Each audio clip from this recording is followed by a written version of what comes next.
ఈ కార్యక్రమానికి అటెండ్ అయినటువంటి సైన్ sir, Ramzan madam, Narendra sir, అట్లనే మనకి గెట్ టుగెదర్లో మొట్టమొదటి బ్యాచ్ ఇదైతే గెట్ టుగెదర్ నిర్వహించిన నాకు తెలుసు. తనుజ ప్లస్ చాణక్య రెండిట్లలో మా దాంట్లో అది మాకు కావాల్సింది. ప్లస్ ఇంటర్మీడియట్ లో ఉన్న ఇప్పుడు గాయత్రిలో కూడా ఇంతవరకు గెట్ టుగెదర్ లేదు. అసలు గెట్ టుగెదర్ ఏం లేదు. మొట్టమొదటి బ్యాచ్ మా పూర్వ విద్యార్థులు. ఎట్లంటే బ్యాచ్ అప్పుడు 2001 సంవత్సరం నుంచి 2007 వరకు మేము చెప్పాం కదా, దగ్గర ఆ తనుజ నడిపినప్పుడు బ్యాచ్ పిల్లలు. ఎందుకంటే వినయ విధేయతలు ఉండేవాళ్ళు, చదువుకునే వాళ్ళు పద్ధతి ఉండే సార్. అక్కడ క్యాట్ మా తరంతో పోల్చుకుంటే కూడా దగ్గర ఏం చేంజ్ రాలే. కానీ ఇప్పుడు మేము గాయత్రిలో పిల్లలు చూస్తున్నాం కదా సార్, ఆ విలువలు పోయినాయి. ఎడ్యుకేషన్ విలువలు కానీ, ఆ ఆలోచనలు కానీ, మరి వాళ్ళు చదివిన తర్వాత ఆ చదువులో వచ్చిన చేంజ్ వలన ఏదో వలన చాలా చేంజ్ వచ్చేసింది. మేము ఎన్నోసార్లు ఖచ్చితంగా చేంజ్ అనేది కనపడుతుంది.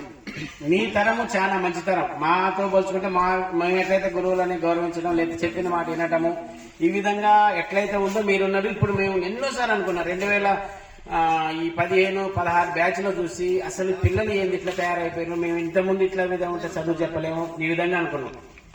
నాకు చాలా చేంజ్ కనపడుతుంది. ఇప్పుడున్న డిగ్రీ, ఇప్పుడు మాకు డిగ్రీ ఒకటి మిగిలింది. ఇంటర్మీడియట్ కూడా ఈ సంవత్సరం క్లోజ్ అయిపోయింది. ఒక డిగ్రీ ఒకటి ఉన్నది. ఇంకా డిగ్రీలో కూడా పిల్లలు ఏంటంటే వాడు ఒకరు కాలేజీకి వస్తాడు, రాడు, వాళ్ళని అట్లనే డిసైడ్ అయితే తీసుకున్నాం మేము. పరిస్థితులు ఆ విధంగా ఉన్నాయి. అయితే మీరు మీ టైంలో ఉన్న పిల్లలు చాలా మంది సాధ్యమైతే కష్టపడి, సరే ఎవరు ఒక్కొక్కళ్ళు ఒక ప్రయత్నం చేసినప్పుడు ఎవరు ఏ పని చేసినా గానీ ఏదైనా గొప్ప పనే. లాస్ట్ వ్యవసాయం చేసే పని కూడా గొప్ప పనే. ఎందుకంటే అందరూ ఉండాలి, అందరూ చేయాలి. ఇప్పుడు నిజంగా సాఫ్ట్వేర్ చేస్తుండ్రు, వెనసైడ్ చేస్తుండ్రు, తృప్తిగా ఉండడు సార్ అడగండి. ఎందుకంటే అక్కడ ఉండే పరిస్థితులు ఇక్కడికంటే ఉంటే ఇక్కడ వ్యవసాయం చేసుకున్నాడు, వాడు కూడా హ్యాపీగా ఉంటాడు. ఎవరి వృత్తి అనేది ఏమి లేదు, ఎవరు చేసే వృత్తి అయినా ఉంటుంది.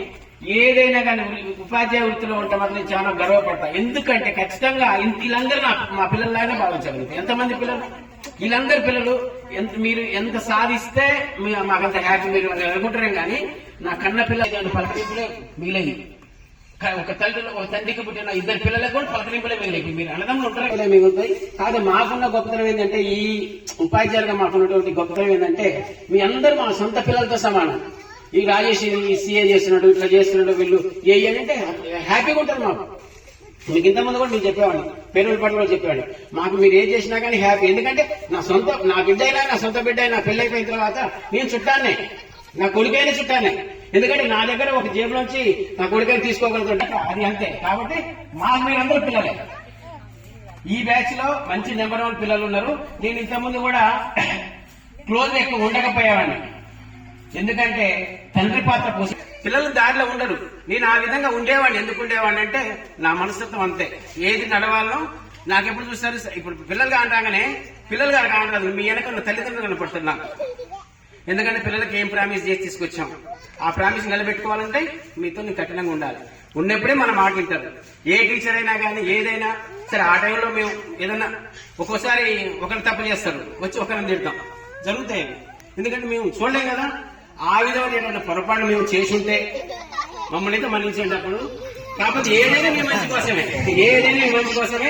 ఒకరోజు అరిచినా గానీ, ఏదైనా చెప్పినా గానీ, ఏదైనా మీ మంచి కోసమే. మా మాటలు అయితే విని మీరైతే ప్రయోజకులు, చాలా మంది ప్రయోజకులు. అందరికి దానికి విలువ ఉంది, ప్రతి ఒక్క వృత్తికి విలువ ఉంది. ఏ విలువ లేకుండా 5 ఏళ్ల చేతిలో 5 ఏళ్లు లేకపోతే, ఏ ఒక్క ఏళ్ళు లేకపోయినా ఆ చెయ్యి